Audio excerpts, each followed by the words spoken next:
আসসালামু আলাইকুম প্রিয় দর্শক, আমাদের আজকের পর্বটি বাংলাদেশের বিদ্যমান বিদ্যুৎ আইন নিয়ে।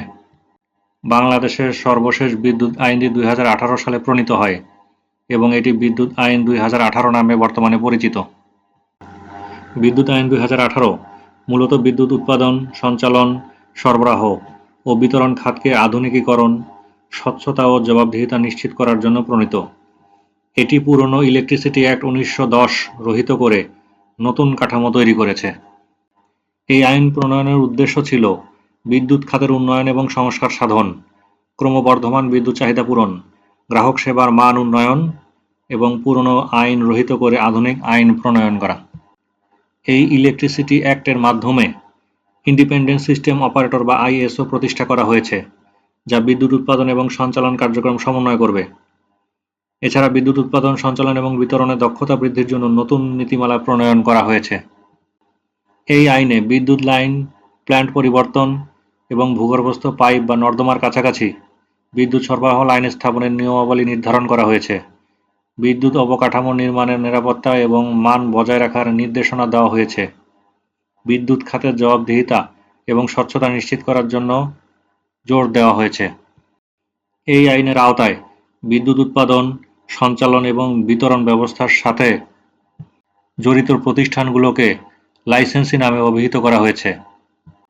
এই আইনের আওতায় ক্ষতিপূরণের ব্যবস্থা রয়েছে, অর্থাৎ কোনো লাইন নির্মাণকালে কোনো ব্যক্তি বা সংস্থা যদি ক্ষতিগ্রস্ত হয় তবে তার উপযুক্ত ক্ষতিপূরণ প্রদানের বিধান নিশ্চিত করা হয়েছে। এছাড়াও পথের অধিকার বা রাইট অফ ওয়ে সম্পর্কে বিস্তারিত বর্ণনা করা হয়েছে। এই আইনের অধীনে বিদ্যুৎ লাইন স্থাপন বা পূর্তকর্ম সম্পাদনের প্রয়োজনে ভূগর্ভস্থ, ভূমি বা ভূমির উপরস্থ লাইসেন্সির পথের অধিকার থাকবে।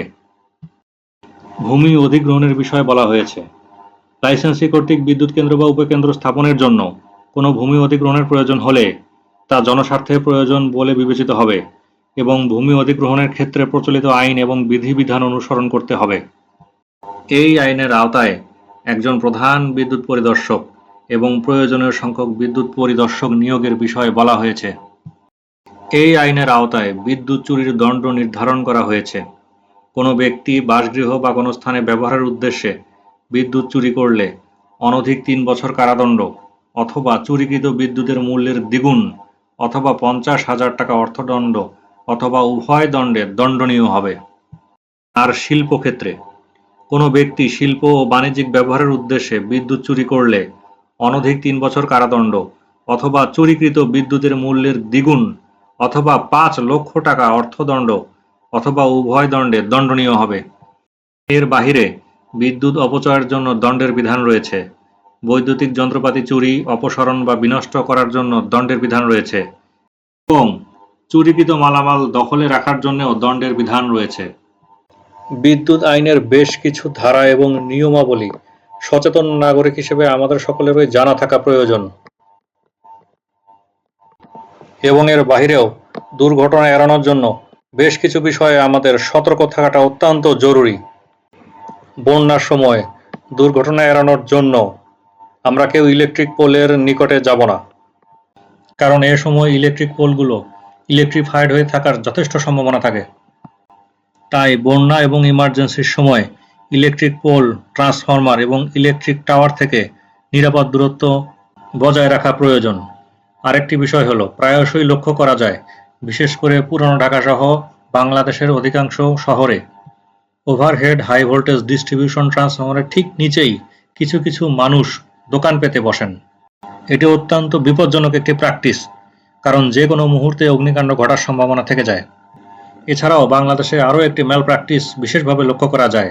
প্রায়শই দেখা যায় হাই ভোল্টেজ ইলেকট্রিক ওভারহেড লাইনের ঠিক নিচেই কিছু মানুষ বিল্ডিং নির্মাণ করেন এবং কিছু কিছু ক্ষেত্রে কোনো প্রকার ক্লিয়ারেন্স রাখেন না, কোনো প্রকার গ্যাপ থাকে না। এর ফলে ভবিষ্যতে ঝড় বৃষ্টির সময় মারাত্মক দুর্ঘটনা ঘটার সম্ভাবনা থেকে যায়।